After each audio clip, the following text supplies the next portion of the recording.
Hello, everybody. Welcome back to another episode of 5 Minute Gaming News, the show that may or may not be 5 minutes. Today in the news, I was going to do this whole thing about how Video Game Donkey is getting into video game publishing and how I perhaps had some advice on how to make video games on an indie level. And I was going to do a whole thing, and then people on the internet were like, bro, it was satire. It wasn't even real. You're so stupid. And I don't know what to think, because I'll be honest, it seemed pretty real, and I don't know. I feel like the oldest man in the world because I'm obviously not in on the joke. Cool, I guess, but it seemed pretty real. Anyway, speaking of real and disappointed, Embracer Group's CEO is pretty disappointed in the reception of Saints Row, the reboot of the Jesse Cox loved franchise and fifth installment Saints Row, released last month on all the consoles. And the reviews pretty much said it. If you ignore the bugs at all, it committed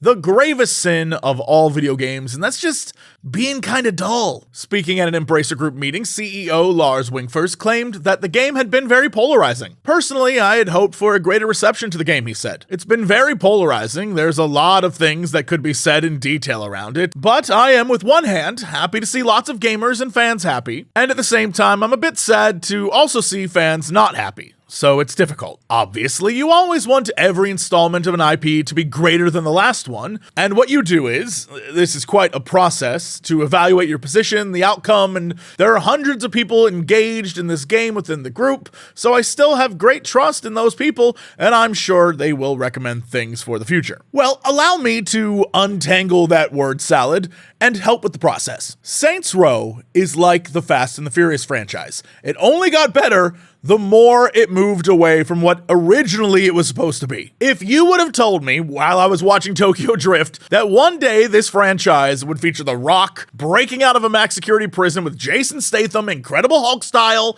and then, I guess, flying in cars, then I tell you that I would rather watch that instead of Tokyo Drift. And Saints Row is the same. Saints Row 1 was just a way to capitalize off of Grand Theft Auto, let's be real. And Saints Row 2 was a little bit better of a game, but it wasn't nearly as fun as Saints Row 3, where they found their stride. It was silly and weird and wacky, but at the same time, incredibly fun, and it made you want to keep playing it. It made you want to spend time in that world, hitting people with a purple giant dildo bat. And then I think, like with all good things, they saw people respond well to it, and then pushed it a little too far to eventually the point where you're just flying, which I think kind of defeats the point of stealing cars and running over hookers or whatever the hell you were doing. But there was a clear sweet spot. Saints Row 3 was the pinnacle of what made Saints Row fun, and instead of going back to sort of Saints Row 1 and 2, which is what they appeared to do with this game, they should have just gone back to 3, that idea of, we don't take this seriously. Imagine if they would have full spoofed Cyberpunk, for example.